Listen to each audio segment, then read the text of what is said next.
Olá, gente. Então, nós estamos acompanhando um processo crime que envolveu José Cabinda, um ex-escravizado da região de Zimbros, então Vila de Porto Belo, no ano de 1890. José Cabindo foi acusado de ser mandingueiro, de ser curandeiro, de ser feiticeiro. Então, o chefe de quarteirão, João Marcos João de Deus, comunicou ao subdelegado João Eufrásio de Souza a prisão de José Cabinda da seguinte forma, abre aspas, José Cabinda, africano, não tem senão um chão de casa, não tem roça, não tem renda, só vive de fazer mal para ganhar nas coxas. Não presta para melhor do que qualquer um de nós. Dizem que vem passando a galinhas e perus, como um grande, atacando os brancos. Há mais tempo ele podia ter sido degradado para nunca mais voltar a esse lugar. Fecha aspas. Então veja que o chefe de quarteirão está dizendo que o Zé Cabinda, né, é um desocupado, não tem roça, não tem trabalho, mas vive passando a galinhas e peru. Vive como um grande, como um pachá. E mais do que isso, que vive perseguindo os brancos. E que ele já deveria ter sido mandado de volta para a África, ter sido extraditado para nunca mais voltar. Veja a situação do ex-escravizado José Cabinda. E aí o subdelegado remeteu o preso José Cabinda para o juiz municipal de Tijucas, né? E escreveu o seguinte, corroborando aquilo que tinha dito o chefe de quarteirão. Mandou um ofício dizendo que, procedendo na forma da lei, pelos guardas Martinho Lourenço de Souza e João Batista Sobrinho, remeto-vos às suas ordens o preso José Cabinda, por ter incorrido nas penas do crime. Acompanha os autos de culpa. Acompanha também uma caixinha de mandinga do dito preso. Peço-vos fazer a devida justiça, de modo que o dito preso não volte nessa paróquia, especialmente nos Zimbros. É conhecido por um malvado o que é justo e acresce mais, que a malvadeza do dito Cabinda é conhecida também nessa comarca de Camboriú e até do Desterro. As autoridades aqui já não fizeram a devida justiça, não que não merecesse, mas sim por receio. Fecha aspas. Então veja que o subdelegado ali está dizendo para o juiz municipal, olha, José Cabinda é uma pessoa não grata. Aqui nos Zimbros, em Camboriú e aqui na região. Só não foi preso antes porque as autoridades tinham medo que ele fizesse uma mandinga, fizesse um feitiço. Então veja o medo que rondava as mentalidades com relação às curas, às mandingas do Zé Cabinda, né? O inofensivo ex-escravizado. E então nós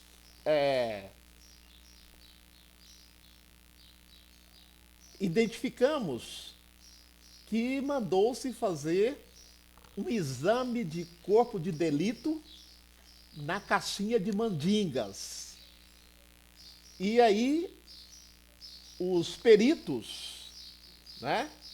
Os peritos disseram o seguinte, declararam o seguinte, que tendo examinado os ingredientes que se achavam dentro de uma caixinha, que se achava aberta, constava esses ingredientes de um caramujo hermeticamente fechado, contendo dentro do mesmo fragmento de casca de vegetais.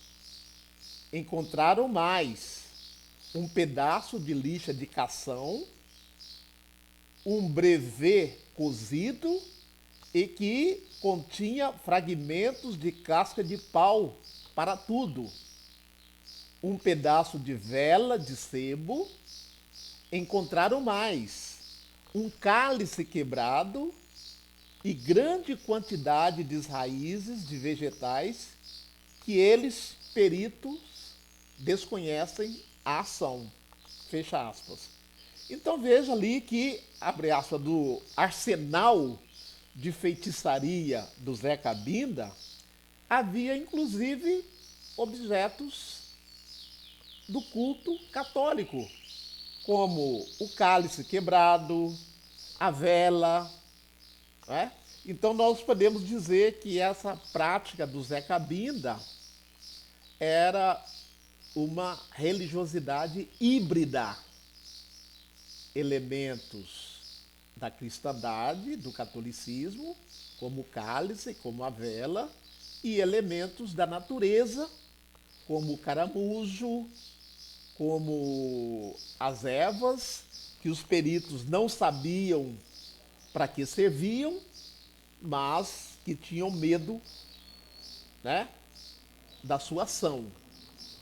Então, prosseguindo, analisando o processo, nós fomos ouvir o que disseram as testemunhas. A primeira testemunha foi Manuel Joaquim, né? Que disse o seguinte: em uma ocasião, há um ano passado, mais ou menos, o réu procurava a ele, testemunha, para ir buscar um pouco de madeiras que havia cortado no mato do falecido Manuel João. Ao que ele, testemunha, respondeu que sim. Porém, passado alguns dias, ele, réu José Cabinda, lhe disse que o dito Manuel João lhe havia negado as ditas madeiras, mas que ele havia de pagar, tendo poucos dias falecido o dito Manuel João. Ponto. Então veja, o Manuel João tinha prometido algumas madeiras ao José Cabinda, mas quando a testemunha, a pedido do José Cabinda, foi lá buscar as madeiras, o Manuel João negou. E que diante disso, José Cabinda disse: Manuel João, tu hás de me pagar. E dias depois, o Manuel João morreu. Segundo a testemunha, o causador da morte de Manuel João teria sido o José Cabinda. Como é que ele prova que é o José Cabinda? Na verdade, ele não prova. A evidência que ele tinha era que José Cabinda havia dito: tu hás de me pagar. Daí ele concluiu que a morte do Manuel João teria sido provocada pelo José Cabinda. A segunda testemunha é Luiz Ramos de Oliveira, 50 anos de idade, lavrador, solteiro, também morador dos Imbros. Ele disse que o José andava mandingando e fazendo mal. E acrescenta: tinha o dito Cabinda feito mal a toda a família de sua casa, porque há tempos passados Cabinda dava-se em casa dele testemunha, e por nada retirou-se, ficando todos da família doente, ignorando os médicos a moléstia. E assim foi morrendo seu pai, seu irmão José, seu irmão João e afinal sua irmã Josefa, não havendo espaço um do outro maior de 3 meses.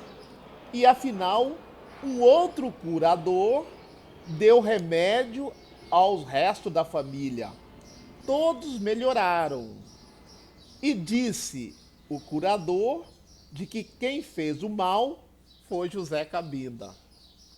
Então, vejam que o Luiz Ramos disse que o José Cabinda foi na casa dele, né? E logo em seguida a família começou a adoecer, começou a morrer, que nem os médicos sabiam de quê, e que ele procurou um outro curandeiro que deu remédio para o restante da família, que se curaram. E aquele outro curandeiro disse que a causa da morte teria sido José Cabinda. Vejam, né? Combater a mandinga do Zé Cabinda, procurando outro mandingueiro. Então isso aponta que não era apenas o ex-escravizado José Cabinda o único mandingueiro da região. Tanto é que a testemunha foi buscar alguém que desfizesse o feitiço, a mandinga feita pelo José Cabinda. Engraçado que as autoridades não foram atrás desse outro mandingueiro. Sequer nós sabemos o nome, né, desse outro mandingueiro. Uma terceira testemunha,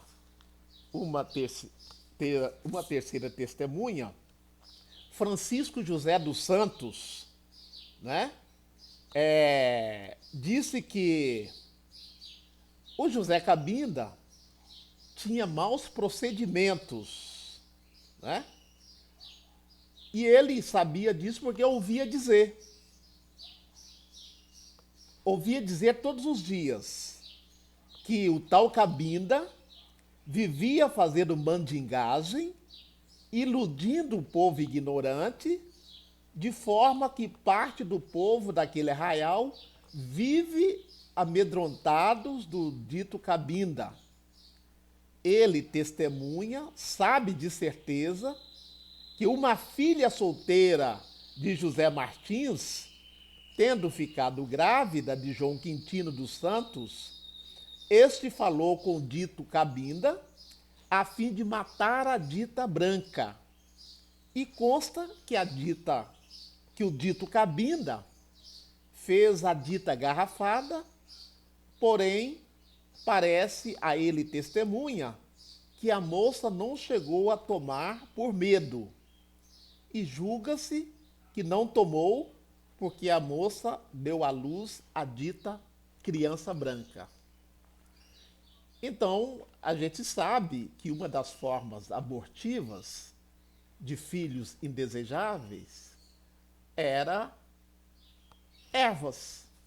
Então, o que a testemunha está dizendo aqui, que uma moça engravidou-se, né, de forma ilegítima, vamos dizer assim, e que procuraram José Cabinda para ele, né, abortar a criança branca. E que a moça ficou com medo de tomar o remédio e a criança branca nasceu.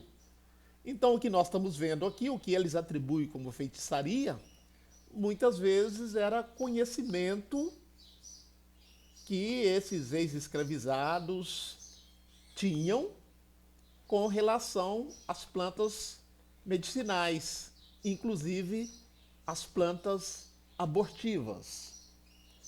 Uma quarta testemunha, Jacinto Francisco de Souza, né, disse que ouviu seu vizinho Manuel Joaquim da Conceição dizer que uma tardinha viu José Cabinda indo em redor por trás da casa de Maria Rita e depois viu umas galinhas gritar de trás da dita casa. Voltou José Cabinda com uma coisa debaixo do braço e supunha ser as galinhas.